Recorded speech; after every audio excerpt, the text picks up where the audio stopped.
जय हिंद दोस्तों। MS study zone academy में आपका एक बार फिर से स्वागत है।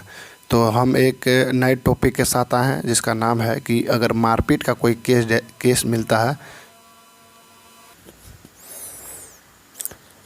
मारपीट का केस डायरी कैसे लिखते हैं। तो यह भाग 1 है और धीरे धीरे अब हम लोग मारपीट का केस डायरी कैसे लिखते हैं, दारू का केस डायरी कैसे लिखते हैं, आर्म्स एक्ट का केस डायरी कैसे लिखते हैं, SC/ST केस का केस डायरी कैसे लिखते हैं, इन सब सारे वीडियो को हम लोग देखेंगे ताकि आप लोगों को केस डायरी लिखने में सुविधा हो। और अगर मारपीट का केस होता है तो उसमें 41 का नोटिस हम लोग किस प्रकार देते हैं, इनके विषय में भी हम लोग जानकारी प्राप्त करेंगे। तो केस डायरी लिखते समय किन चीज़ों का ध्यान रखना चाहिए, इनके विषय हम लोग जानेंगे। केस डायरी में घटनास्थल का विवरण किस प्रकार से करते हैं, जब केस रात में होती है तब केस डायरी कैसे लिखते हैं, साक्षियों का बयान कैसे दर्ज किया जाता है, जख्म जांच रिपोर्ट कैसे प्राप्त किया जाता है, CRPC की धारा 41 कैसे दिया जाता है और अंतिम केस डायरी कैसे लिखा जाता है। इन सब सारी चीज़ों के बारे में हम लोग जानकारी। तो अगर आप इस चैनल पर नए हैं तो चैनल को लाइक शेयर एंड सब्सक्राइब जरूर करें, MS स्टडी जोन एकेडमी। तो यह एक केस है जो मारपीट से संबंधित धाराएं हैं और मैं बता देना चाहता हूं कि ये सब चीज़ें तो आपके जो केस डायरी उसमें लिखा ही रहता है, तो इन सब चीज़ों पर चर्चा हमें नहीं करना। तो यहाँ सबसे पहले लिखना आपको केस डायरी 1, ठीक है। उसके बाद ये अविशेष होता है तो कोई बात नहीं, विशेष है तो ये अविशेष केस डायरी हो जाएगा। और प्रथम इतलारी मतलब केस संख्या कितना है तो यहाँ पर केस संख्या लिखा जाता है और वो किस तारीख को हुआ तो ये लिखा जाता है। यहाँ पर आप लोग बस चीज़ों को समझिए, क्या लिखा हुआ उससे मतलब मत रखिए। तो यहाँ पर लिखा हुआ प्रथम इत्तला रिपोर्ट से मतलब केस कितना है, 115-23, 115-24, 115-25 जो भी है वो केस का संख्या लिखा जाता है और किस तारीख को वो केस हुआ था वो यहाँ पर लिखा जाता है। अगर यहाँ घटना की तिथि की बात करें तो घटना किस दिन हुई ये दिनांक लिखा जाता है। मान लीजिए घटना 20 तारीख को हुआ और 20 तारीख को ही केस हो गया। मान लीजिए घटना 20 तारीख को हुआ और केस हुआ आपका 21 तारीख को, तो यहाँ पे 21/03 हो जाएगा, 21/3 हो सकता है। तो याद रखिएगा यहाँ घटना की तिथि लिखा जाता है और घटना का स्थान मतलब घटना कहाँ हुआ था, जिस स्थान पर हुआ था उस स्थान के बारे में यहाँ पर लिखा जाता है। तो बस ये याद रखें। और यहाँ पे धारा लिखा जाता है, जो भी धारा मारपीट की धारा है तो मारपीट की धारा लिखा जाएगा, 341, 323 जो भी धाराएँ होंगी वो धारा यहाँ पर लिखी जाएगी। तो बस इन चीज़ों का ध्यान रखना है। और ये केस डायरी आप पहला लिख रहे हैं तो यहाँ पर क्या लिखेंगे, 01 लिखेंगे।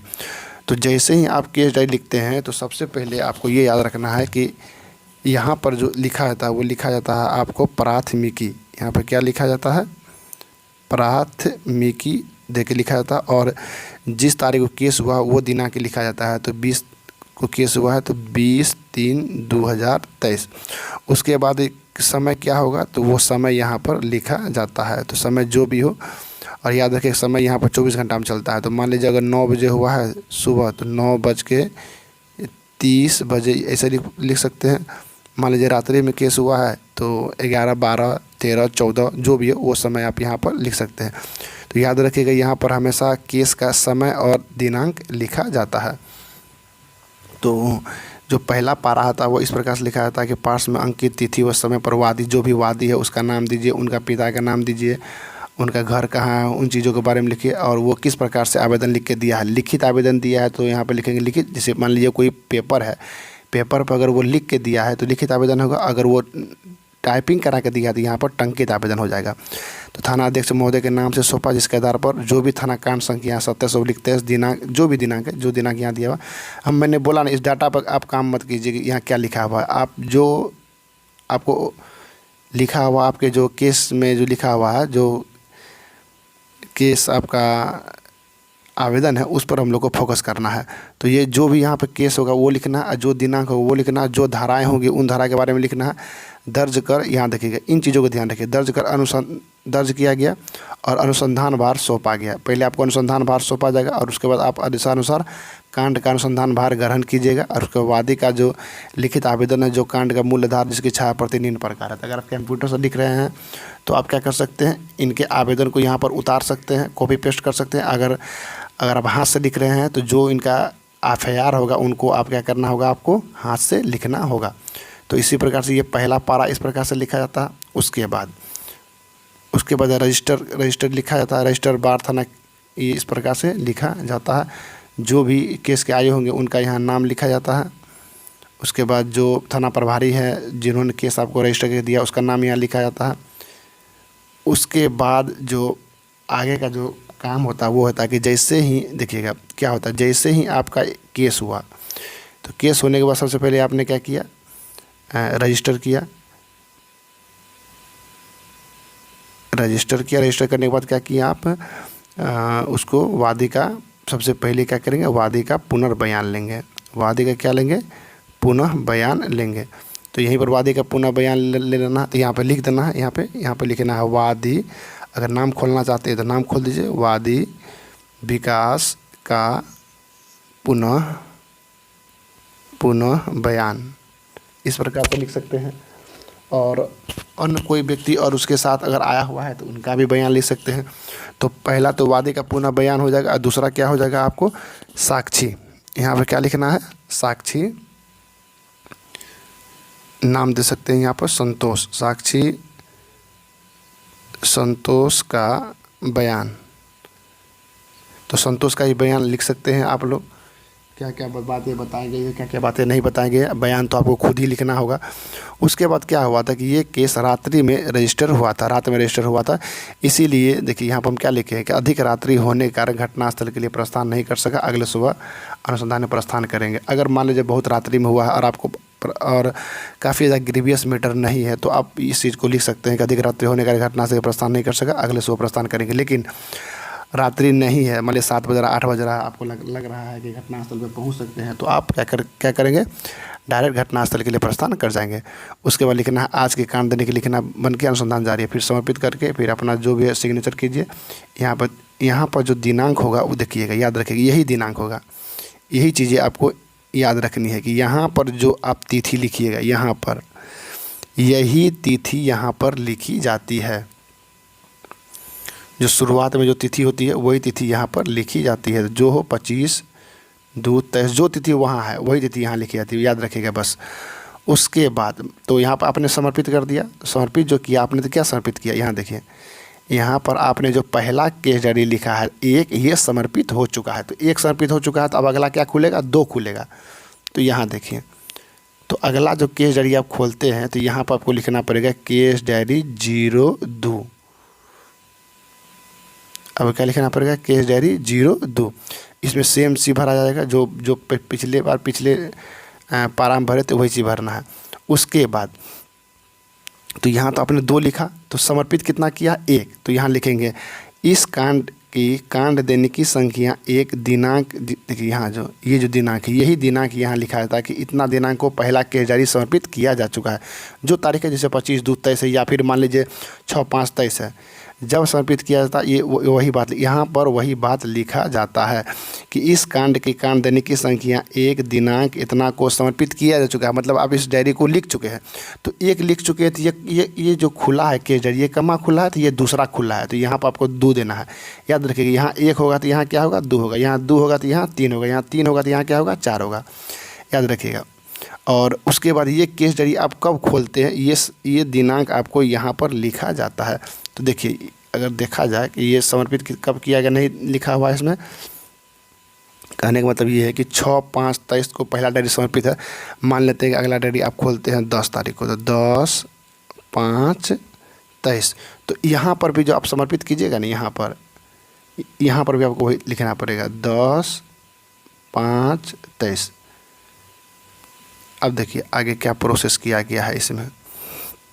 तो समर्पित किया चुका है। अब क्या किया, अधिक रात्रि था, प्रस्थान नहीं किए थे, लेकिन आप क्या किए, अगले दिन कांड के अनुसंधान में थाना से प्रस्थान किया। तो प्रस्थान का यहाँ पर आपको समय देना होगा। ये समय आपको मिलेगा स्टेशन डायरी से। चाहे मान लीजिए कितना बजे प्रस्थान कर लीजिए, मान लीजिए सुबह 10:30 बजे आप प्रस्थान कर गए तो ये दे देना है आपको। उसके बाद जहाँ घटनास्थल था वहाँ पहुँच गए। उसके बाद आपने साक्षी और वादी का खोजबीन किया, घटनास्थल निरीक्षण प्रारंभ किया।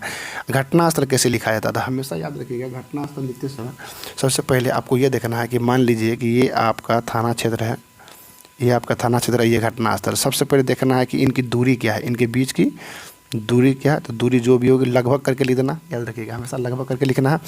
उसके बाद देखना है कि ये किस दिशा में अवस्थित है। तो दूरी और दिशा देखिएगा ना, कितना किलोमीटर, दक्षिण दिशा में 3 किलोमीटर, और कहाँ पर स्थान है तो उनके विषय में लिख देना है। फिर मान लीजिए किसी दुकान के अंदर हुआ है तो दुकान के बारे में लिख देना है कि वादी का बांस एवं टीन का बना एक मुर्गी का दुकान था जो मुख्य पथ NH-31 की उत्तर दिशा में, यहीं से अभियुक्तों के द्वारा वादी के साथ मारपीट कर जख्मी करने की बात बताई जा रही है।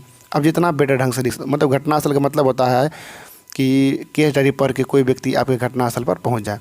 तो उत्तर में क्या है, तो NH-31 सड़क है, तो ऐसे ही लिखा था, पहले उत्तर में, फिर दक्षिण में, फिर पूरब में, फिर पश्चिम में। देख लेना है कि ये जो घटनास्थल है इसके उत्तर में क्या है, दक्षिण में क्या है, पूरब में क्या है, पश्चिम में क्या है, इन सब सारी चीज़ों को लिखा जाता है। तो इस प्रकार से आप लिख सकते हैं। फिर मान लीजिए कि अगर आप कर लिए हैं तो फिर क्या कर सकते हैं, छापामारी कर सकते हैं। तो अभियुक्त के घर में विधिवत छापामारी की, अभियुक्त क्या क्या किया, फरार पाया गया। फिर घटनास्थल पर जब आ गए तो वहाँ पर भी क्या कर सकते हैं, आप कुछ साक्षियों का बयान ले सकते हैं। तो यहाँ पर क्या लिखेगा,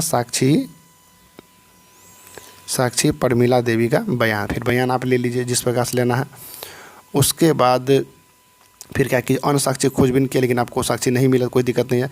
फिर वहाँ से क्या कर सकते हैं, आप घटनास्थल से प्रस्थान कर सकते हैं। फिर उसके बाद आप कहाँ गए, अनुमंडलीय अस्पताल बाढ़ गए। मान के चलिए आप क्या कहते हैं, जो जख्मी था उनके विषय में क्या करने के लिए गए, तो जख्म जांच प्रतिवेदन लिखे ताकि आपको इंजरी रिपोर्ट मिल जाए। तो क्या लिखे, अस्पताल के कर्मी से जख्मी विकास जो भी है दिनांक की जख्म जांच रिपोर्ट का मांग किया, उनके द्वारा बताया गया अभी रिपोर्ट तैयार नहीं है, तैयार होने पर आपको उपलब्ध करा दिया जाएगा। उसके बाद फिर ये अस्पताल से आप प्रस्थान करके थाना वापस आकर आज के कारण दैनिकी लिखना बंद कर दिया। तो यहाँ क्या हुआ, देखिए मैंने बोला था ना, जिस तारीख को आप अगर केस डायरी खोलते हैं उसी तारीख को आप क्या करना है, यहाँ पर आपको केस डायरी को बंद करना है। फिर आप अगला केस डायरी खोलिए। अगला केस डायरी खोलने के बाद आप क्या कर सकते हैं, फिर साक्षी का अगर है तो बयान तैयार लेना है तो बयान तैयार ले सकते हैं फिर अगले केस डायरी में। उसके बाद जो आपकी जो काम की चीज़ें हैं वो यहाँ पर है, छापामारी कर सकते हैं। अब देखिए, अगर आपको देखिए अस्पताल के कर्मी विकास के बाद इतना फलना का जख्म जांच प्रतिवेदन प्राप्त कर लिए, तो आप क्या कर सकते हैं, जो जख्म जांच प्रतिवेदन हुआ उसको आप यहाँ पर लिख सकते हैं। नहीं, अगर आप कंप्यूटर से कर रहे हैं तो उसको आप क्या कर सकते हैं, कॉपी पेस्ट कर सकते हैं। फिर उसके बाद अस्पताल से फिर आप अपना थाना चले आए और दैनिकी बंद कर दिए हैं। फिर यहाँ याद रखिएगा, आप में केस डायरी 2 समर्पित कर चुका है तो यहाँ कितना खुलेगा, 3। तो यहाँ 3 खुलेगा तो यहाँ क्या लिखेंगे, 4। इन चीज़ों का हमेशा ध्यान रखना है। उसके बाद आपको जो अंतिम डायरी लिखा जाता है, नानेसार केस है और 41 के तहत आपने कार्रवाई भी अगर किया हुआ है तो इस प्रकार से आपको कि देखिए यहाँ पर लिखा होगा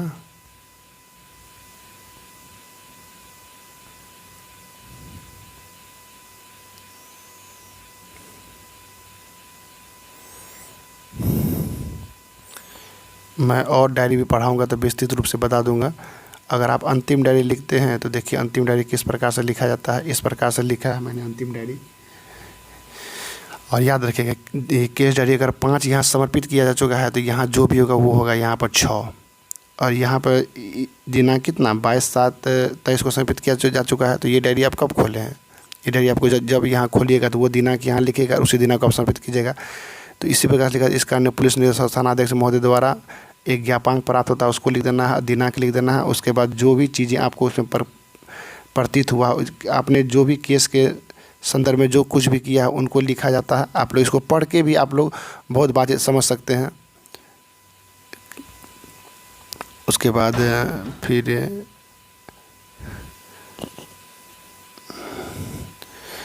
कुछ केस डायरी आप लोग देख के भी बहुत कुछ समझ सकते हैं, तो उनको भी देखिए। फिर 41 को नोटिस करते कार्रवाई किस प्रकार से किया था, इनको भी आप लोग देख लीजिए।